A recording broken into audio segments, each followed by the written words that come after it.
Hey guys, welcome back to the channel. It's been a long time since my last upload, and what a weekend it's been, man. I'm so happy today making this video for one reason and one reason only. Dude, Graham Potter ball is actually exciting. It's fun. I can't tell you the last time that all the goals scored in a Chelsea match have come from attackers. Dude, the entirety of last season, our defenders and Jorginho, our captain was the top goal scorer last season, okay? And all of them were penalty goals. Just imagine. We finally have strikers who can shoot and kick the ball. But before I get into today's video, I just want to say thank you guys for always subscribing and um, just enabling me to have this platform to share my thoughts and opinions on the favorite club of mine, that is Chelsea Football Club. But anyways, moving into today's video, let's just break down the game. This is my match day review. And let's just start off with the formation. So before going into this game, I wondered if we'd have a lot of rotational changes because the game against Milan at the San Siro is going to be a difficult one. We need those 3 points because right now we're top of the table in the Champions League after one game, weirdly enough. Or are we? I don't know. We're first or second, one of the two.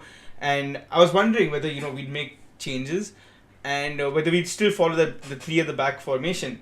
And to my surprise, there were 7 rotational changes in the squad. So just looking, here's the who scored graphic for the game. We had a 4-2-3-1, and obviously we had Kepa Arrizabalaga in goal.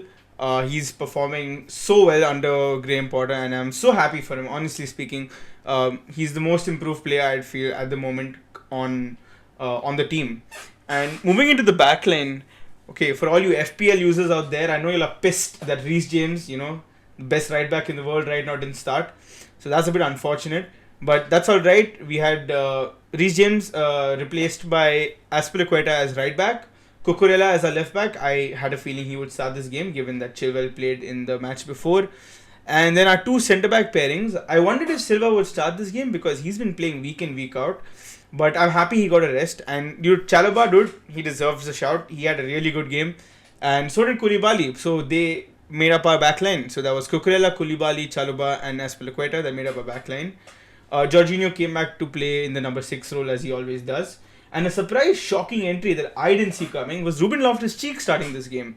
That was pretty interesting. I didn't expect to see Ruben play in such a role before. I mean, he has played multiple positions. I'd say he's been the most exotic player of ours in the sense that he's played multiple different positions. And when I say multiple, I mean he's played right back, he's played right wing back, he's played as a forward, he's played in the middle of the park. Shout out to him, man. He's had a really good game of late. And moving to the front 3, it was on the left, Pulisic, Mason Mount in the middle, and Gallagher on the right with Kai Havertz up top. Now, one person who deserves all the praise in the world is Conor Gallagher. Dude, I watched this game half and half. So I watched it at a cafe the second half and I watched it on my phone for the first half.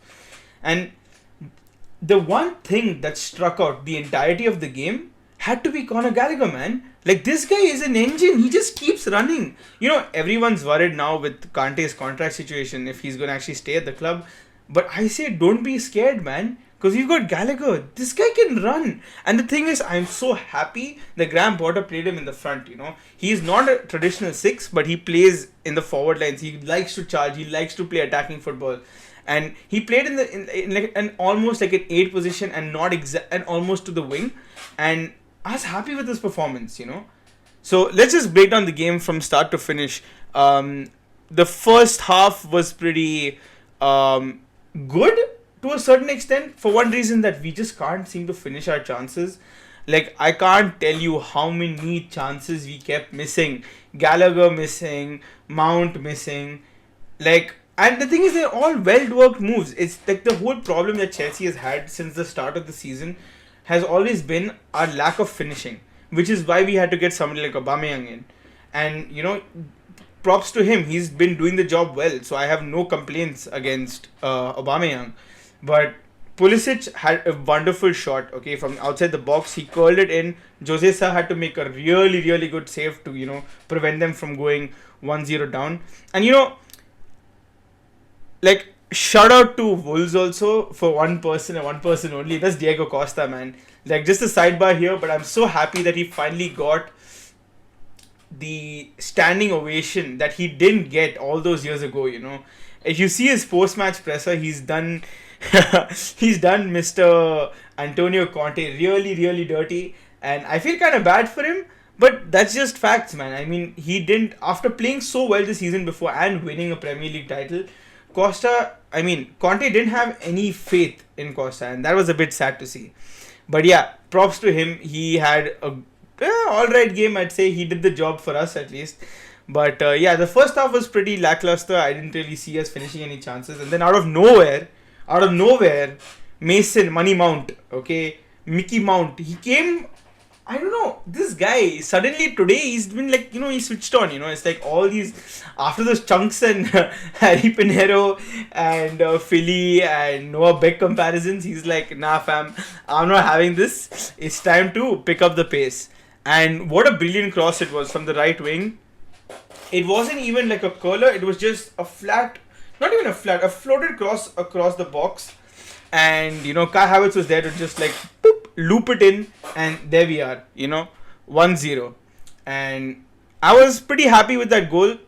I would say that, finally Kai is also back on the score sheet. And Mason Mount getting an assist, the two players who were being constantly ridiculed all over social media over the last few weeks. Finally I'm happy to see them doing something good. But in the second half, the first 5 minutes, I was like, damn, we're all over the place. I don't know what's happening. We can't seem to keep control. Alright, we can't seem to keep control of the ball. And then within 10 minutes, finally, Captain America scores his first league goal of the season. Okay, from a brilliant 1-2 with Mason Mount. Mount also with the vision to give that pass through the gap and lands straight to Pulitz's feet, and with his left foot just dinks it over the keeper, and there's it 2-0. And that's what I'd like to think. That's where Chelsea was in control of the game. For the entirety of the game, I didn't see Wolves put that much of a... Wolves did not put that much of a threat towards us. I will say though, there was one player, this Nunez guy, the Matheus Nunez, bro, he just kept running past people like it was nobody's business, man. Like, I feel bad for the guy. At one point, he almost got a yellow card for picking up a fight with Jorginho, and that was like in the 60th minute, where he's just like skimmed past Jorginho and left Jorginho at the back.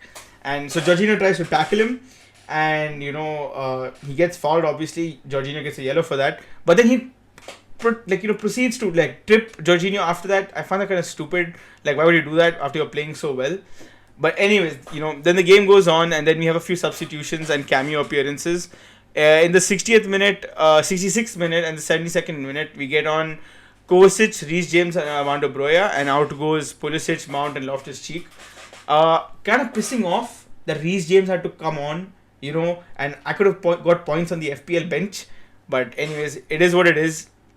And then in the 86th minute, we had a Premier League debut for our 18-year-old star, Carney Chukwuemeka. Funny fact, when he came on, I had never seen his face before, and I just assumed that was Dennis Zakaria, and I felt so bad. Like, I'm not racist or anything, okay, but I didn't know what the guy looked like, so I just assumed it was Zakaria, and I had a belter. I was like, no guys, please. I was with my friends watching the match, and I'm like, no, I'm not racist. Please forgive me.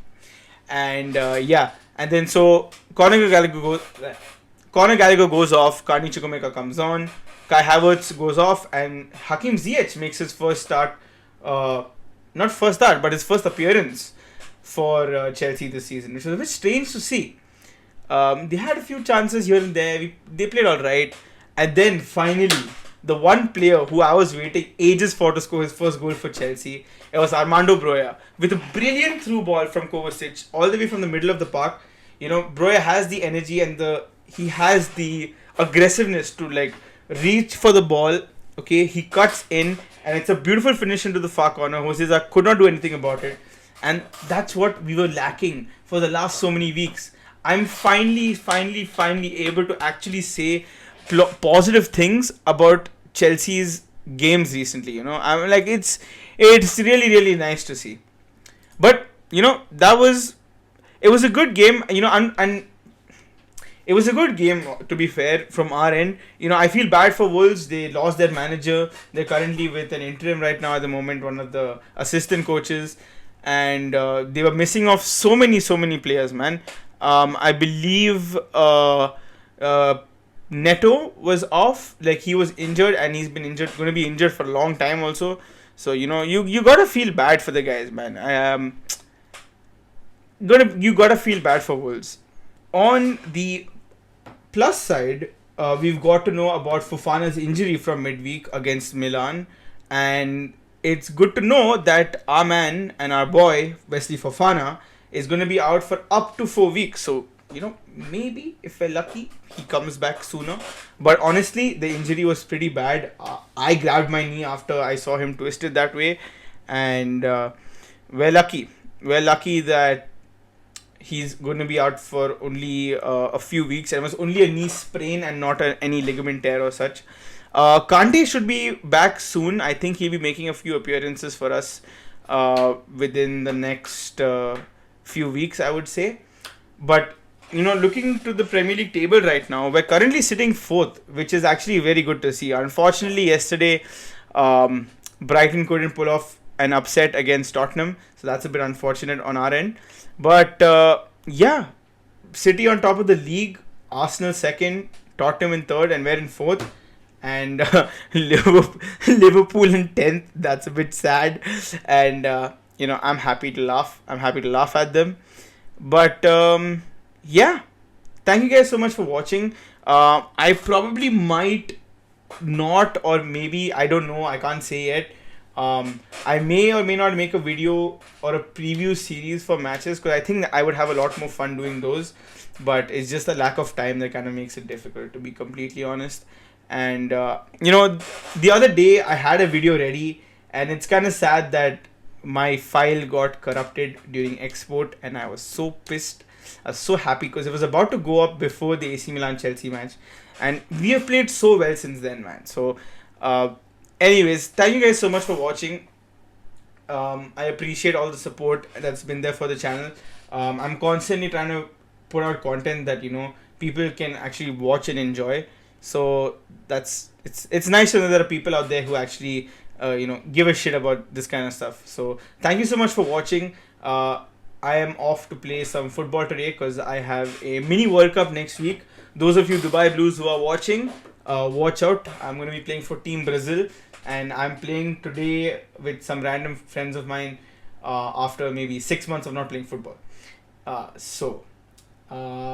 Yeah, thank you guys for watching, and peace out.